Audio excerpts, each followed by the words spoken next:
Hey, everybody. Welcome back to another episode of the Cannabis Accounting Podcast. Today I have with me Michael Towey, the SVP of Production with Good Day Farms. Came on my radar at an MJ Unpacked event, but just a cultivator with a wealth of knowledge, really fun guy to talk with, and an interesting background coming from Washington to California, and now he's in Little Rock, Arkansas. And so that also sparked my interest being down in kind of in the southern region. But Mikey, do you want to introduce yourself? Absolutely, Ray. Thank you so much for having me. It's been great getting to kind of know you and just really appreciate you having me jump on today. I've been in the commercial cannabis industry for about 10 years. I operated in kind of the medical industry before that. Washington State has a rich cannabis medical history with a caregiver license model in which, we were able to cultivate under, which was really fun. And during that time, I studied music. I thought I was going to go, be in a symphony.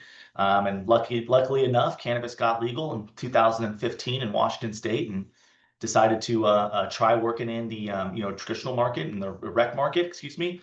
And haven't really looked back since. And boy, has it been an exciting and kind of exhilarating last 10 years or so. And I'm excited for the next 10. No, for sure. And the older I get, the faster time flies. And so it's amazing to think like 10 years ago in 2015, because yeah, I remember being at a grow in Denver and just being like, this is totally going to be legal worldwide. It's like we're already like past the over the hump, and it's like it's been a grind, but it's a ton of progress over the last 10 years. Like at those early days, Washington, California, Colorado, Michigan were like the hold it down kind of adult use caregiver states where they were, and obviously there's other ones that were like medical programs up in the Northeast. But yeah, it's been really cool to see how it's just kind of developed. And I liked your background coming from, I don't know, trying to study to become a musician to becoming a cultivator, because just like I like the idea of doing runs is kind of like learning songs. It's like, I don't know, you got to learn something and then you play it and then it's kind of over, and it's like doing a run. It's like, well, you got to figure everything out, grow it, but then ultimately you smoke it and it's gone or consume I it. So I guess just love like what that. lessons did you learn about becoming a great musician that kind of helped you with being a grower or a cultivator?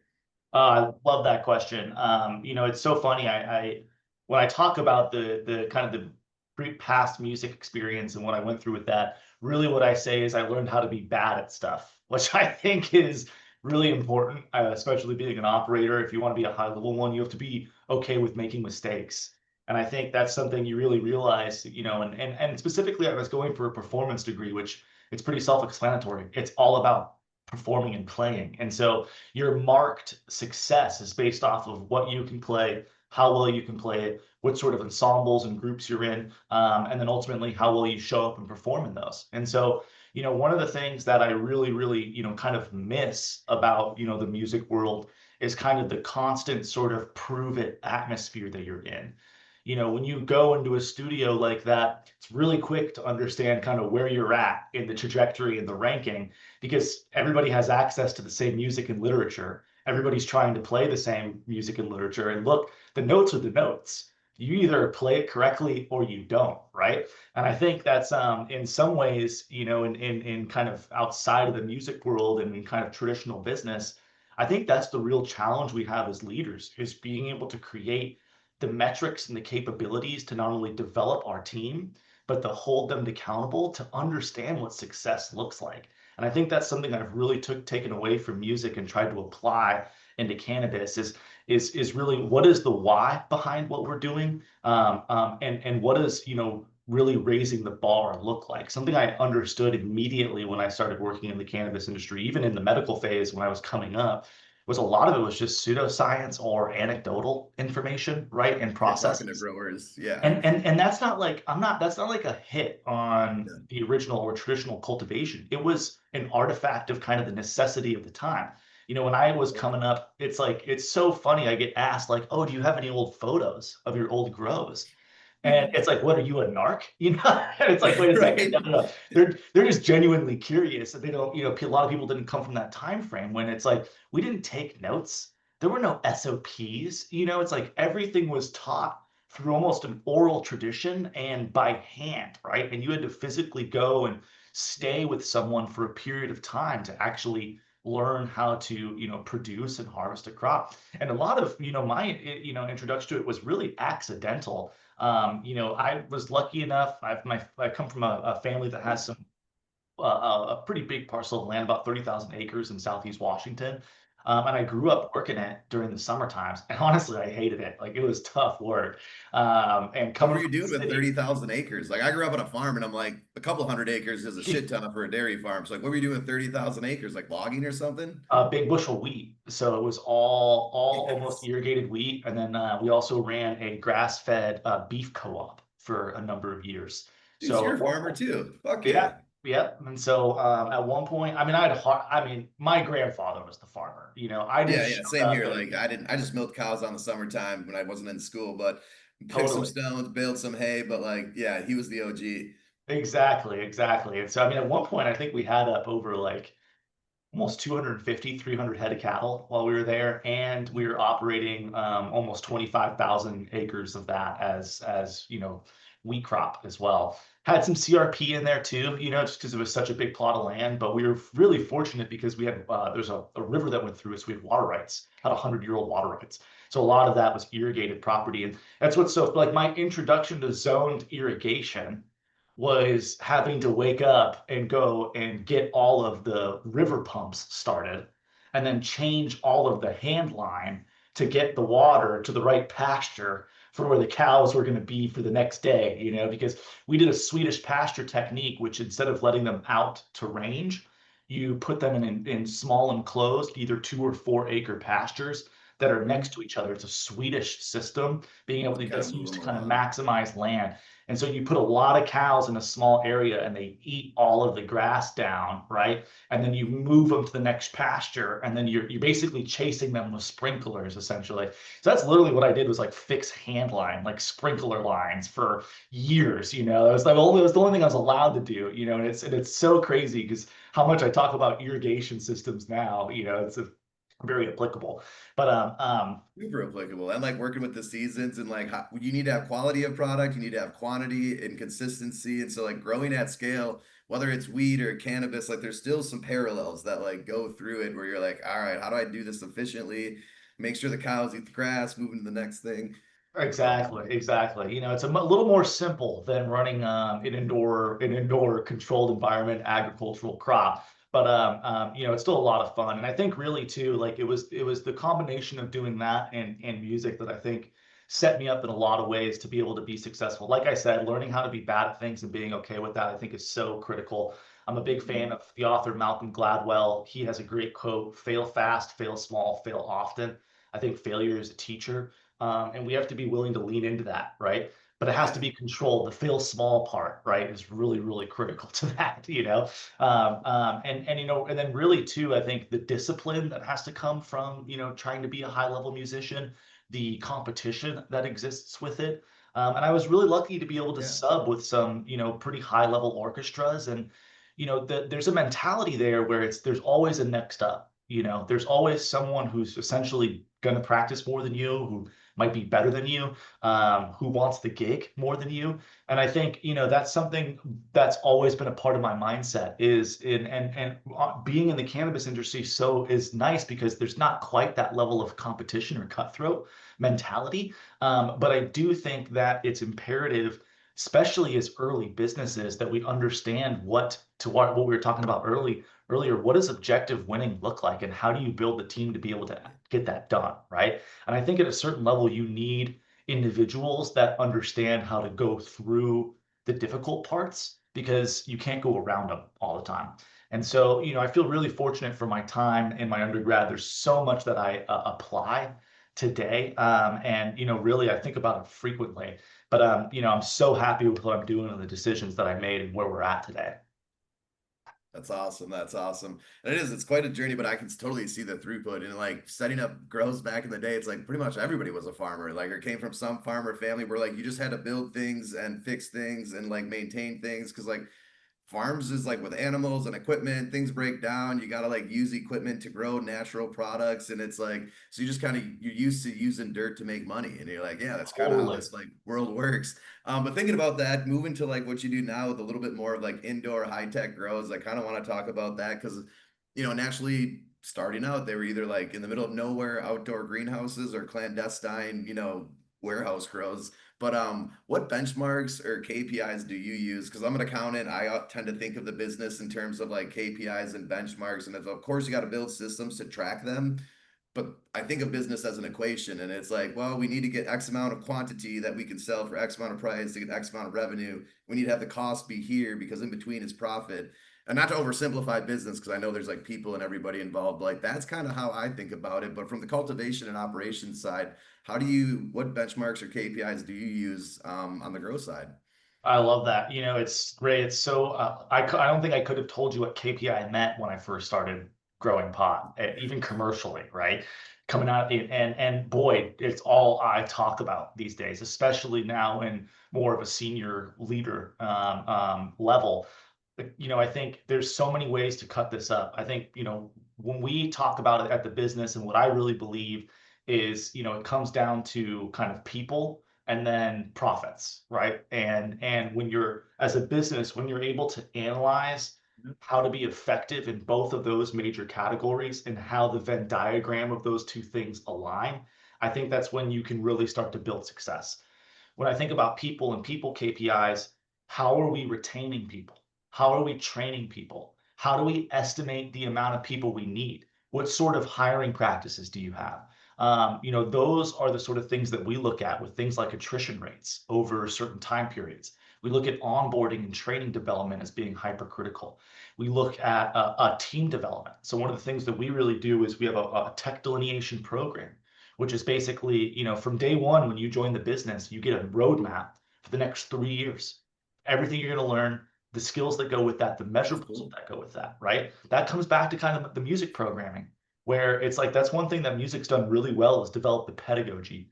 And that's something we talk Wait, about a lot. what was that word? Pedagogy? Pedagogy. It's a great term. It's essentially kind of the teaching of teaching, right? I don't know if you've ever heard No, of that. I'm learning myself. You're teaching me.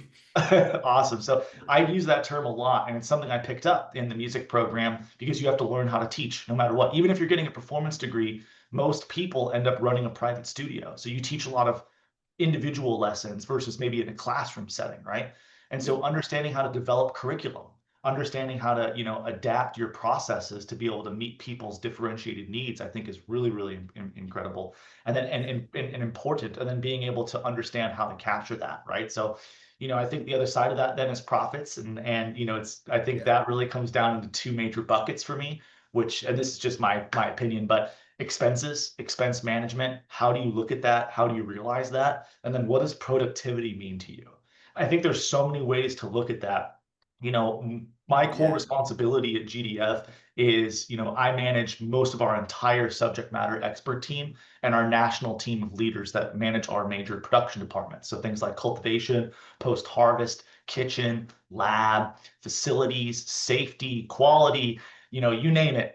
Pretty much most of those major departments run into me. And so when I'm thinking about that, how do I think about productivity and it Hmm. being unified between all of Yeah. those departments, right? And so a lot of what we think about are, units per labor hour. UPLH is a huge one. Cost per unit is a massive one. When we think about budgets, it's expenses. How are you realizing your quarter over quarter realization and variance? How are you doing the modeling and actualization for that? How well does your team that's responsible for executing the decisions that go into UPLH and cost per and expenses, how well do they know that part of the business, right? And Yeah. I think those are kind of the key kind of buckets to be thinking about. And then ultimately, how do those run up into things like your revenue planning, your FP&A, things like year over year CapEx planning, because I think that's where the real rubber meets the road. I think that, and I think, and again, just my opinion, where a lot of cannabis businesses are not maybe focusing on the right things is understanding exactly how their productivity aligns up with their expenses and how they're realizing those and how well does their production team understand that information. Right. Because it's like balancing act that's like lock in step, especially when you're vertically integrated. It's like what's productivity to the cultivation team is like bring out good flower that's quality that we can use as good inputs. But we're in the manufacturing and product manufacturing, your past post harvest. You're like into making it into oil, pre-rolls, other, consumer packaged goods. It's like, well, that's to your point of units per hour. Like that's their Yeah, goal and like getting it to balance. So you don't just have a ton of product or flour waiting to be turned into products and then retail can't sell it. So then you need like enough doors to move the product.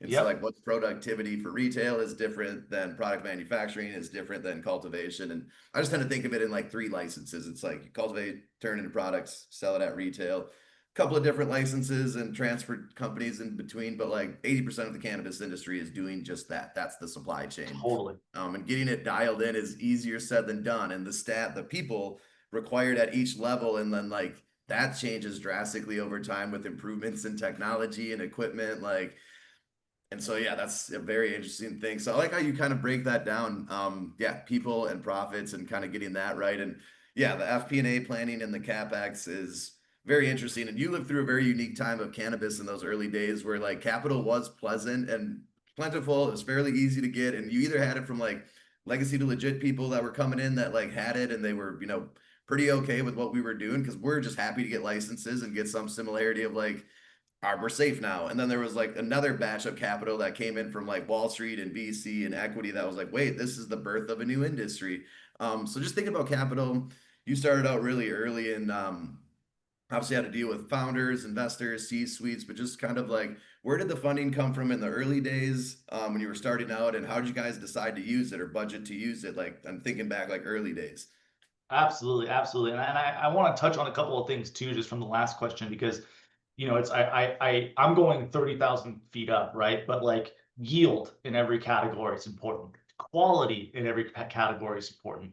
What do yield and quality mean to you as a business and where you're at in the supply chain, right? And I think also too, like that's something that's been for GDF too, being vertically integrated has a unique responsibility. The amount of retail doors we have, how much of our product is being sold first party into our stores or third party into other stores. How do we make that mix correct, right? And that's Because a the profit completely margins different are different. challenge. Yeah. And that's a completely different challenge and set of KPIs, in my opinion, than a cultivator who's wholesale driven, right? They're going to Yeah. run less strains. They're going to run the best gear that's possible. They're going to hit the best yield that's possible because they're just going to produce and sell to the open market. We have to be the strategy when you're vertically integrated is a lot different. And I think that's the real big challenge too. The last thing I'll say on KPIs is how well does the business understand what KPIs matter most to each part of their supply chain and their departments? And how do those things kind of interact with each other? Because that's one thing I think is depending on where your business is at, you need to know what's core and successful for what you're doing well in that part of the supply chain. If you operate multiple parts of the supply chain, well, then your job is multiplying in importance, and then you have to really be able to get brass tacks with what parts of those connect to make the interdependence successful, right? And so bringing that, kind of your question around capital, I think a lot of this stuff then comes around with how well do you understand these progressive decisions? How do they stack together? Yeah. I think a lot of the early days, people just did not understand how much it was going to cost to do these sorts of build outs because they just hadn't done them before. It's not a hit on anybody. It's just a fact of Yeah. we just didn't know. And a lot Mhm. of that early capital, I mean, it came from many different departments. I think family offices played a big role in the initial Mhm. movement. Wealthy individuals, kind of angel investors. A lot of businesses were stood up early by that. You had a lot of first high risk first movers from things like hedge fund and PE, like you talked about, coming from the East Coast. And to speak to those waves, I think a lot of them kind of followed the tracking of what states were legalizing at different times and what the potential market fit was that for that, right? So to your point, the initial wave came from the initial states becoming legal, Colorado, Washington, the fervor, their excitement into there. But each time these states pop up, because it's an individual state, it's not like we're talking about a nationally recognized market or a nationally serviced market, right? So then it's like, how well are you able to come in and capitalize the individual business in that state? And at the end of the day, like anybody that's going to be coming in and wanting to give the amount of capital that's needed for this business to be successful, it's not their first rodeo. And so they're going to be looking for the same types of comps. They're going to be looking at the underwriting. They're going to be looking at the modeling to be able to show a rate of return that's similar or better than the other things they're invested in, especially with the high risk mentality that comes with this. That's the problem that has encountered is the valuations and the revenue multiples that were put on early cannabis businesses were totally off the mark, were overvalued. We had people who came in and underwrote loans to a And wholesale again, value. not a knock against them because it was we Yep. just didn't know. But yeah, they were overvalued, like, and it's kind of this unique thing where we're like stuck now a little bit. Where we're like, all right, we're not stuck. I think we are like coming down back to like reality and like accepting acceptable profit margins where it's like most businesses operate on like pretty thin profit margins. Like go into the fruit industry, it's like razor thin margins. And so no, but go on though. So yeah, it's like we had to get through it though, you know? Totally. Yeah. Yeah. And then really California coming online was, I think, the next wave of big investment Mhm. dollars. And then, there was that the rise and fall of Cali was fascinating. I mean, it was like a year, 18 months before price compression hit, how many businesses I saw underwrite loans for a wholesale value of cannabis at 3K or above, which is Yeah. ridiculous. And they didn't even Forever. have Yeah. no accurate modeling for that, or if they did, it was just pie in the sky mentality. And the air got drawn out of that balloon real quickly, right? And then really a lot of the money just stopped coming into Cali pretty quickly, and I think that's where businesses really started to struggle, is because I think in many ways, what is the beauty of the Cali cannabis industry with its rich medical history and its real sort of kind of, I mean, healthy trap market, just to put it straight, I think in many ways has delayed the state's ability to be successful. And that's because you had a lot of people coming from kind of bootstrapped, do it Mhm. yourself businesses. And what they didn't understand is that the real cost of operating a cannabis business has little to do with how successfully you can run the garden and more to do with how you're able to manage capital, and manage expenses and things like labor, right? And then capital expenses and the amount of growers that you had that were first movers who were renting their location. They didn't have any access to, or their access to capital was self-funded, and maybe it was like the trap money that they saved up, right? Or they did it with friends and family, which was not going to be long-term successful, right? So it's like you can stack all of these things up, but again, no one's fault. But I think really where you started to see success was when the states in the Midwest and the East Coast started to legalize, and you had a different approach in the cannabis industry coming from traditional market, traditional manufacturing, things like pharma, right, and food processing. And then you had businesses being founded by people that came from hedge fund and knew how to raise money. Maybe not operators, but they knew how to gather capital and deploy capital. And I think, very frankly, what you're seeing now is kind of two sides of the country, where since I've been over here and operating in the East Coast and the Northeast and Midwest, these MSOs that know how to raise capital and deploy capital, they're actually building evergreen facilities. They're actually building teams and processes that are going to be able to stand the test of time. And they might not be growing the best weed or the weed that gets awards or the weed that you put on Instagram, but they're growing weed profitably. And that is going to be a difference maker over the next 5 to 10 years. Dude, it's oh man, and we've touched on so many things in just this last little bit there because yeah, it's like I like how you kind of phrase it of like for better or for worse, and trust me, like most people who love to plant, like they've grown a couple of them, maybe they've been around a few gardens, and it's just like regulated cannabis companies that employ people and pay taxes and are like the livelihoods of people. It's like it's not about how well you can grow a plant, it's about how well you can manage capital. I mean, it's like, and we got into such a weird spot in cannabis where it was like everything was bootstrapped at first because you had to, you couldn't tell anybody what you were doing. And then once it started to get medical and adult use, then money poured in. And so then it was like feast or famine. And it's like we went like way from you had to bootstrap to then you didn't have to. And now I feel like 10 years in, we're finally coming down to earth of like, no, like just treat this like a manufacturing facility. I know we're manufacturing cannabis products, but like it's not Willy Wonka's fucking cannabis or chocolate factory. Like this is just a business. And it's like, I think that is a reality. And we kind of use the Mississippi River as just like a rough line when we're explaining, because we bring a lot of CPAs from outside of the industry into it. And so we got like they're reading the news, they're reading the history, they're asking questions, and it's like, well, just the nature of the industry, the more of the newer companies that are getting licensed and operating, like Minnesota, for example, just when adult use, like it's not so much the legacy to legit guys that we saw in the early days, where it's like almost all of the West Coast businesses were a lot. There's some aspect of legacy to legit person in a decision making role.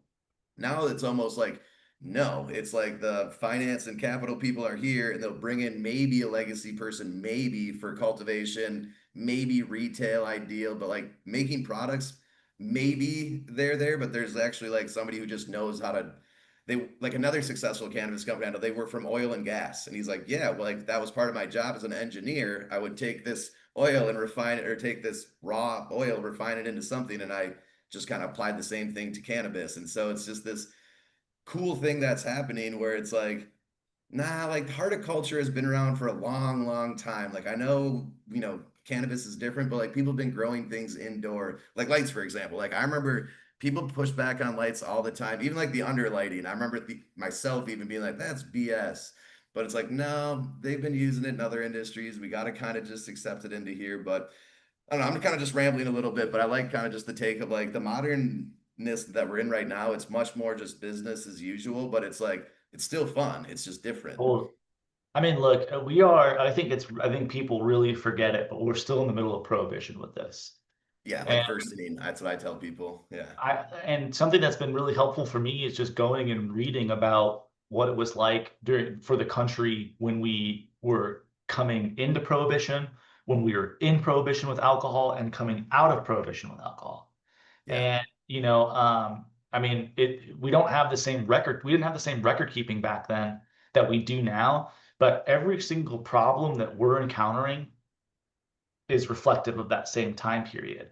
And I think it's Nice. just really easy to look at a industry like alcohol and bev and be like, oh, well, we just got to figure it out like that. It's like it took them probably Decades. 30 or 40 years to get to the point they're at now, and then another 30 or 40 to refine them to the point to where, it's as available and as easy to manage from a distribution and supply chain, as well as the formulation.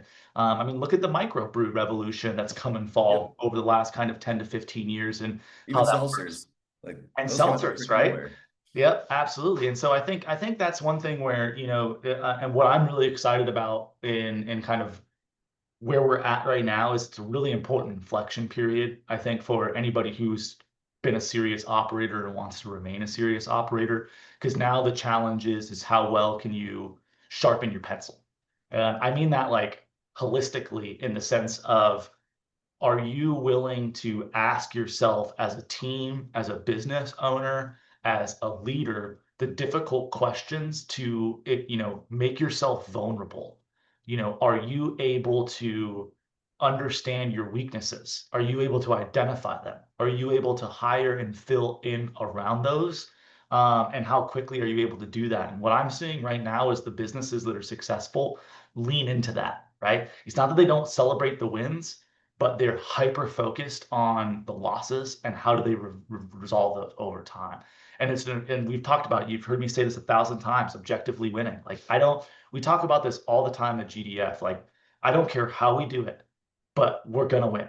And like it's not an ego thing. It's not my version of success that might get us there. It's the team's Yeah. realization of success that gets us there, if that makes sense. Totally. Because it's the team effort that it's becoming. And again, it's kind of starting out and sharpen your pencils, man. Like I immediately just thought of a good friend of mine where it's like we're getting to the point now where you either need to get in the boat or it's like you're going to be in the trap forever. And it's like it's hard to send your kids to college with cash, like just to be frank. And it's Really like, tough. Yeah. Yeah. yeah, so it's just like, oh man, like you gotta just kind of like change your ways. And so I don't know, but again, it's like the prohibition era. Like I kind of think of like down south and like yeah, like they were, I don't know when it ended in like the teens or the 20s, but like there was bootlegging well into the 40s and 50s and 60s. And so it's like even when they legalized it and like, okay, they ended prohibition, there's still, like you just said, like decades of just this gray area where people are like, no, we're the, legal alcohol industry. Don't buy from the bootleggers. And it's like, and even still today, like in Wisconsin, people make homemade wine. And it's like, no, it's still kind of a thing. Like it's just Yep. But completely they're not changed. bottling it and they're not selling it. And we eradicate. I mean, look, what a lot of people don't like, the history of prohibition is so fascinating. It's directly correlated with Henry Ford. and how he dominated manufacturing with the implementation of the one touch automated supply chain system and being able to run through his business marketed success and consistency time over time. What he did then, because he was a devout religious guy and Yeah, did yeah. not The drink, great edge. and he implemented dry living at the Ford plant, right?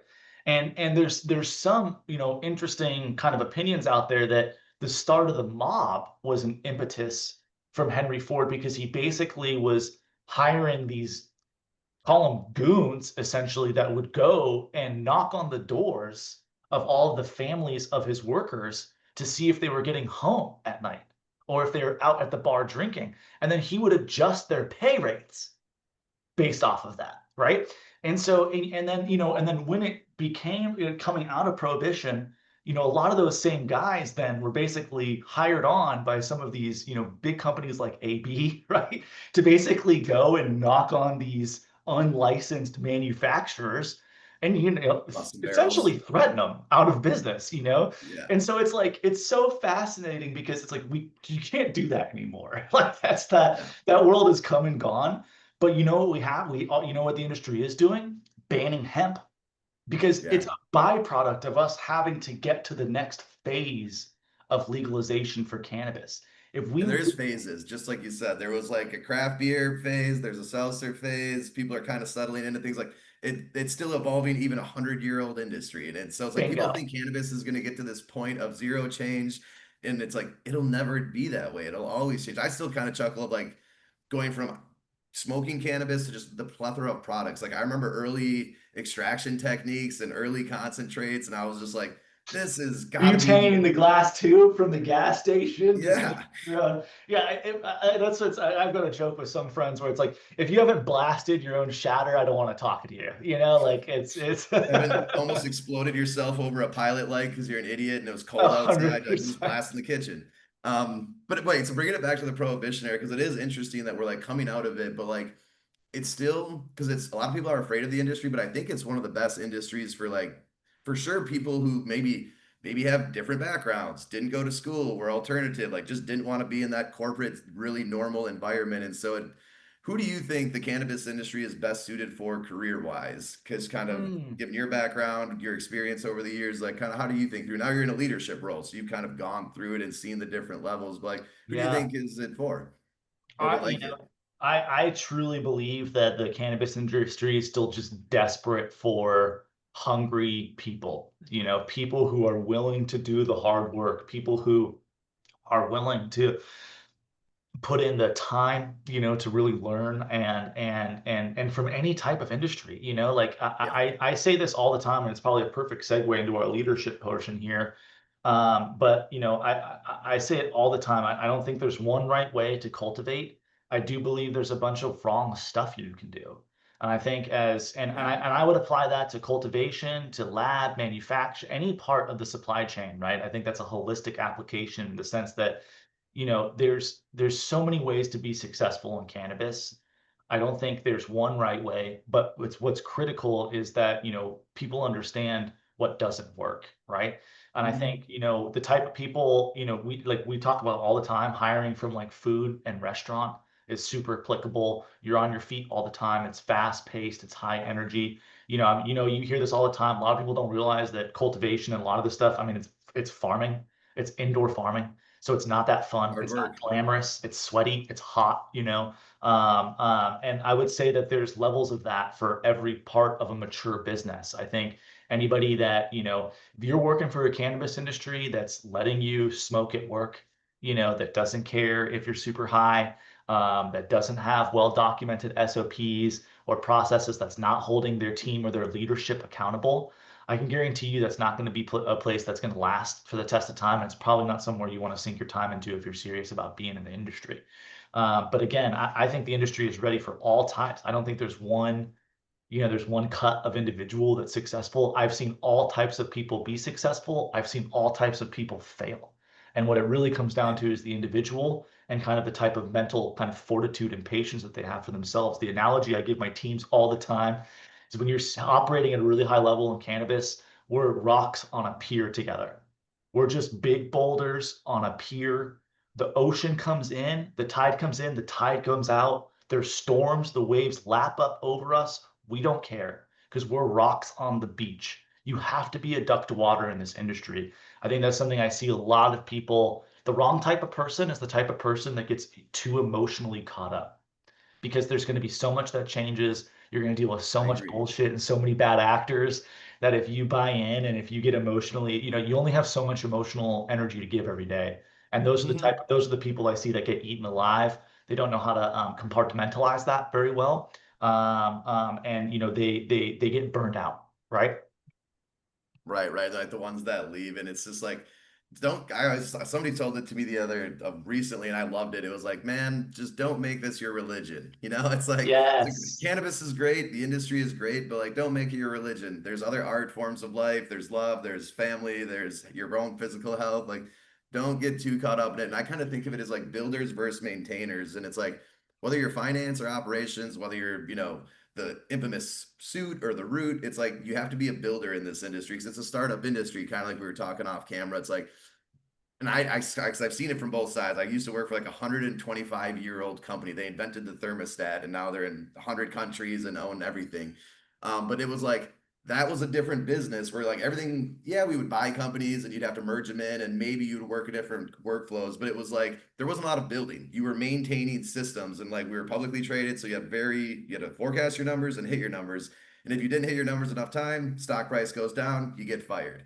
And so like you had to maintain this like system, this like, almost like this like very balancing act. Whereas in cannabis, like everything, not everything, like now a lot of these facilities have been built out and systems have been built out and SOPs have been built out. But if you're coming in, you're learning so much. It is still a startup industry. And so there's like the builders versus maintainers. And so I guess just kind of thinking through and that's just kind of my take on it, but I like kind of your take of just like thinking through of like you gotta be able to like go with the tide, and not get swept away with it because it's always changing. I guess thinking through this one question here, how would you describe your leadership style? Like you've had different mentors in music, different mentors in cultivation. So I guess who taught you the most about leading in the legal market and what you do today? Oh man, great question. I think it, and if anybody watches this that I've worked with in the past, like I do not mean this in the wrong way, but I think more so in my experience to date in the cannabis industry, I've had leadership that has shown me what not to do versus what to do, unfortunately. And I think there's many of us that can say that. I've had a few instrumental people that I would call mentors in my life. One of them, his name is Paul Henderson. He was with High Times. He was with me at Grupo Floor for a long time. He's a retail operator and owns some shops in Utah. Just was really great for me early on. I got to do a long stint with the houseplant team, and so getting to work really close with Mike Moore, Seth Rogan, their development team. One of the leaders there was a woman named by the name of Melissa, was just a fantastic, incredible female leader, led empathetically. And so, I think I've had more experiences with not to do than what to do, but I've been really lucky to have some really great leaders to kind of, really show me how I needed to be able to develop that. And I think something that I feel very fortunate too is getting a lot of experience with that in kind of the music program. And I think truly like the right leaders love to lead, and I think that's something that's really Yeah. important to me, is because I love to develop future leaders. I'll give you the run of it right now. So for me, I lead with my two E's: education and empowerment. I truly like I'm a drummer for Christ's sakes. Like being an SVP, having the team that I do. Like I don't think I have any right to be here, but I do think that I've been willing to, like I talked about, fail fast, fail small, fail often, and just work hard. And I think that's a lot of what that takes. And I think truly it's about having the right opportunities to be educated and then be empowered to be successful. I think anybody can be a great cultivator or an operator or a retail owner, but it's like, are you willing to put in the work, right? And then can you develop people around you to be as successful? I said the Malcolm Gladwell quote, fail fast, fail small, fail often, failure's a teacher. It's hypercritical. I think, with leadership, communication is so important. So I talk about kind of the two C's, which is clinicality and conciseness.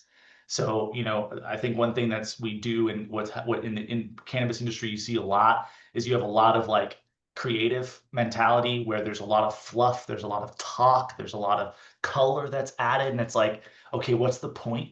And can you make it? And can you deliver it really well? And can you back it up with facts? So much of the industry is based on feelings. Oh, I feel this way. I think this way.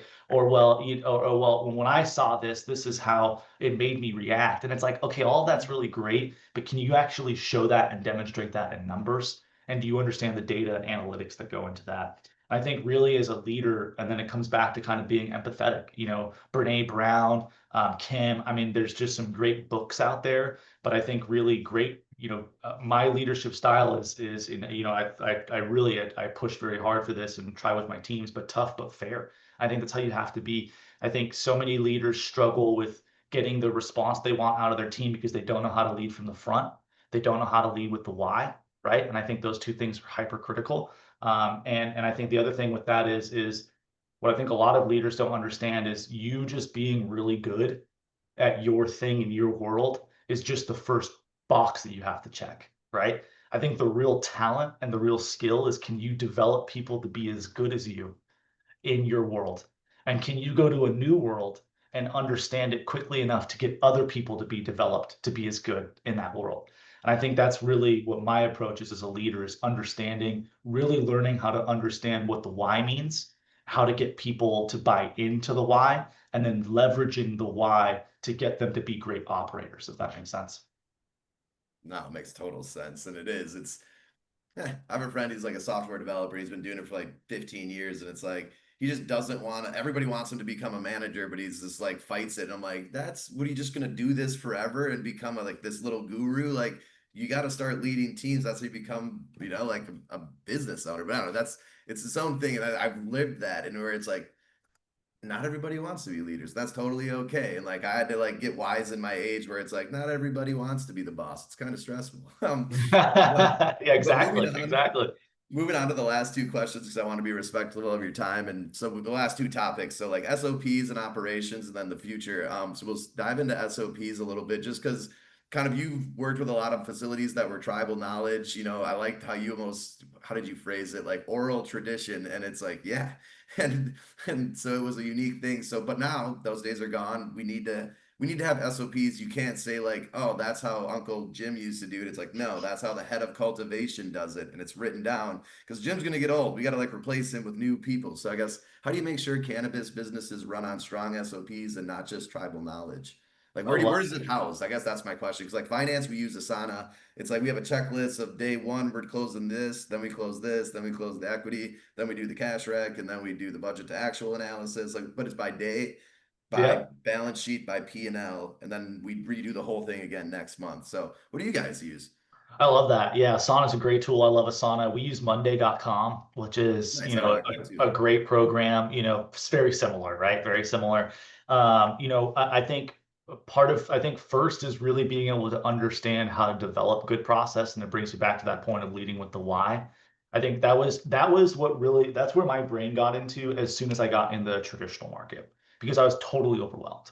Like the first gig I had was a 30,000 square foot licensed facility. I had to build it. We had to populate it. We had to hire it. We had to get all the plants in there. We were HR. We were security. I mean, it was just, I had no idea what I was getting myself into. I literally, like, there were so many times where I was like, I am so far over my head right now that, like, I just, like, it was just day by day. Right. And that's when I really realized I didn't actually know what the hell I was doing. I knew how to keep plants alive, but I didn't know how to grow plants, if that made sense. Right. Okay. Um, Yeah. um, and so Push that's on I them. Yeah. yes. And so I mean, irrigation science, soil science, plant physiology, plant biology, environmental science, equipment understanding, HVAC, CO2 management, um, um, infrastructure, right? I mean, that is, I like dove into that. That was where I first really developed, I think. We talk about drilling down and understanding and horizontal understanding, right? And I think Mhm. that's why you have stratification of leaders, and then why you have subject matter experts. It's really hard to manage multiple departments and also be an expert in one thing. In Because every being department. expert means living on the bleeding edge. It means doing the work all the time. It means asking the questions that people don't. When you're working 30,000 square feet, it's really difficult to do that because you can't you don't have necessarily the time or the ability to go that deep, right? And Mhm. so, for us, it's, I think, really engaging with leaders that understand the why. Your process has to be able to be, I say bulletproof, but what I really mean is question proof. Because so much of the industry, everybody's a fucking home grower. Everybody thinks that, living soil, and it's like everybody's got an opinion about how stuff is supposed to work. And it's the only way. And it's the only way. And that's really what I leaned into is I want to hear your opinion. But if you can't talk to, me at the same level for plant biology, I'm gonna dunk on your opinion because it needs to be based in science. It needs to be based in reality, not off of things that we read on Reddit or on YouTube. And so, I think ultimately SOPs need to be coming from a place of really understanding the why. If you can document the why well, the SOP doesn't need to change as frequently. And when the SOP gets rolled out, it hits, right? And I think that's the critical part with SOPs too. How well are you able to develop the content and communicate the content so that it actually lands for the individuals that are going to be responsible for it? Um, and then I think the last piece I'd say about that is how do you layer your SOPs into your development tracks? So I kind of talked about that earlier, but we do a whole thing called tech delineation, which is essentially entry level all the way up through lead, supervisor, manager. And we have, a set of skills. We have measurables for those skills, and we have SOPs for every one of those skills. And so from day one, you have access to a library of content that we've developed. You have a framework of what you need to learn to be able to get there, right? And as a Mhm. business, that's what I think we really owe to our employees to be able to build success. But as a leader, what it actually is our backboard for coach up or coach out. That's the power of SOPs that businesses do not understand. Is when you actually publish a process, you can hold people accountable. And when you can hold people accountable, you can physically raise the bar of success at your business. That's one thing I've really seen with cannabis industry is an inconsistency in leadership in being able to toe the line, right? And being able to hold people accountable. And that's what's so, I think, the power of the tech delineation too, Ray, is not year one, it's year five. Because then you think about that. You think you have all of these people that have gone through your tech delineation, they've all been measured to the same level of success. And then they Yep. know everybody in their ecosystem has reached the same bar, or they're going to, and they have the capability to. And so I think that's also a power of strong SOPs and processes is really to work to eliminate ego, right? Yep. It's I think that's so often what I see is I see individuals, they let their judgment get clouded because they think they're so good at something. And what they don't realize is that there's many people with that skill and that like that skill can be trained. Like, you are valued as an employee because your consistency in your operation, not as if like there's some sort of special or unique skill set. And I think businesses that are really able to understand that are the ones that are successful in developing long-term operations, if that makes sense. It makes too much sense actually, and I'm like, well, I like that this is going a little bit longer because you're getting like really tactical, and this is people are going to get so much benefit from this because it's like I know exactly what you're talking about, and I've seen it because we deal with a lot of different cannabis companies, and even outside of cannabis, I used to audit tons of different companies, and so I would always see how this SOPs would work. And some companies SOPs were like a document that just never got looked at. And granted, like this is back in the day before we had a lot of I don't know, they still had digitization, but it's like and then some companies have an SOP where it's like, well, they reference it almost every day. And it's like, all right, what are we doing today? Okay. And like in the meetings, it's like, where are you at? And it's like naturally, even if like an employee, a place to work at, it's better to know where you're going. Like people feel good when they know where they're going. And then from the manager's perspective, like I see it all, even on the finance side, they're kind of managing from their feelings and their emotions. And it's like, hey, like, no, the reason we do the budget to actual is so we can hold them accountable of like, did they hit their numbers of expenses and revenues? Like, but I like the idea of starting with the why. Cause like, I deal with some accountants where they're like, why do we do that? Like, that's just, it's another step that we have to do. And it's like, well, we do that because it's part of the whole profit Or to driving gap mission of principles. this. Yeah. Oh man, and then for sure, even in finance, like there is egos where they think like they're the smartest one in the room because they're a CPA and they've done something like that. I literally only became a CPA so I could talk shit to other CPAs, so I can't. But it's like, hey, like what we do, it's literally written down now. I could teach it to a bookkeeper, like you're not special, and it's like they're like, I don't know. It's so it is interesting to think of SOPs like to hold people accountable and to keep egos in check, and it's like. hey, this works. We're all doing it. We're doing it for a reason. And it is interesting. It's like you can't just have an SOP without a why, or it never gets done, and it just creates friction. It's like, well, why are we doing this? And so, like, starting with the why, I think is very clear. And the question I have to ask you, because like we're here, is like, what questions? Because I used to think like finance and operations, they're two sides of the same coin, but I've just noticed that some companies, a lot of companies, it tends to be friction where like the operations team thinks the finance team is totally far removed and doesn't really know how to do anything. And then the finance team is like, I don't know why ops hates us. Like we're trying our best here. But they also like kind of look down on ops. But then the good companies that hum, like you can't even tell the difference if a person has a finance background or an ops background. They're just running this company. And so I guess what questions do you think finance should be asking operations more? And then what questions do you think operations should be asking finance more, whether in your monthly meeting or your weekly meeting? Great question. I could give you a ton of answers. I think this the Just the base, top three. yeah, I think the base one is really starting with like what are you trying to do as a business is so, and I think if I see anything in issues between finance and operations, it's to your point, it's just misalignment of goals, right? Yeah, I think miscommunication. I think that top three questions that should be answered is what is our plan? Like how do we plan and what is our plan? And I think that's like the biggest optimization that we're working on right now is making sure that the garden plan, so what strains are we planting, down to the plant count, right? Is Yeah, that the most accurate mix to hit every single package SKU, ancillary SKU, pre-roll SKU that we have? Because that's where our opportunity is as a business. So I think, what is our plan and how do those things interact together? Because that's a big one I see is operations, they're always so focused on producing and filling yeah, the yeah. vault. Their success metrics are things like UPLH and cost per, right? Whereas Mhm. finance, their success metrics are things like revenue and margin control, right? And so I think it's first, I think it's what is our plan? The second is what are our goals and are they aligned, right? And I think that's a big one. And when I've seen businesses be successful, is the operations team and the finance team are aligned in what the goals of the businesses are.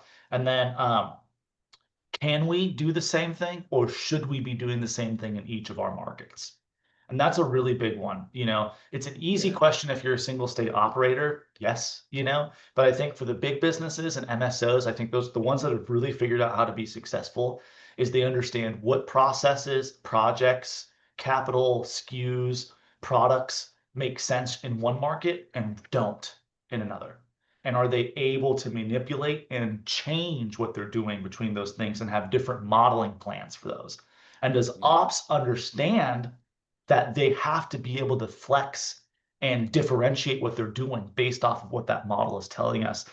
At GDF, we say it all the time, our crystal ball is cracked, right?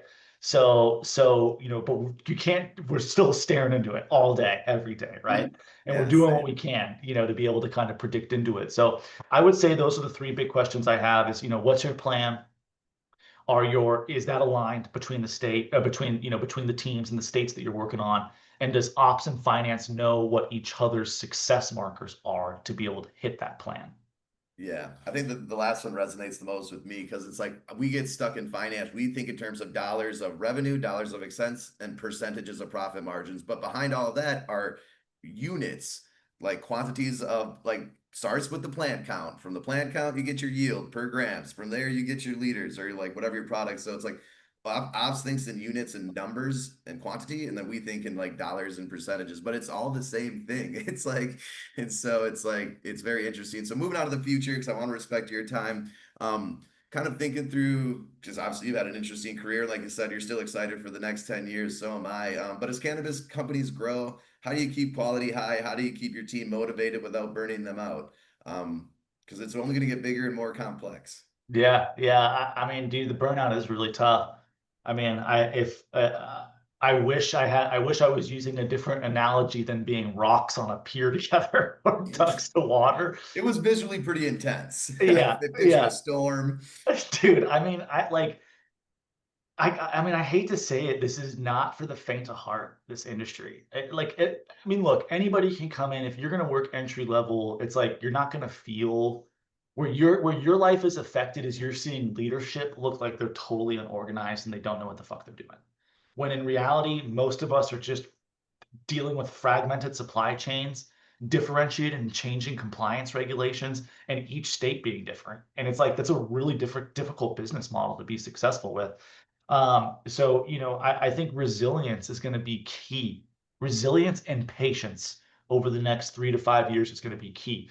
I'm really excited because I think, we've got some great tailwinds coming with things like the ban on hemp, with things like rescheduling coming down the pipeline more than likely. Those are going to be the tickets to, I think, really being the lift that the industry needs to be successful.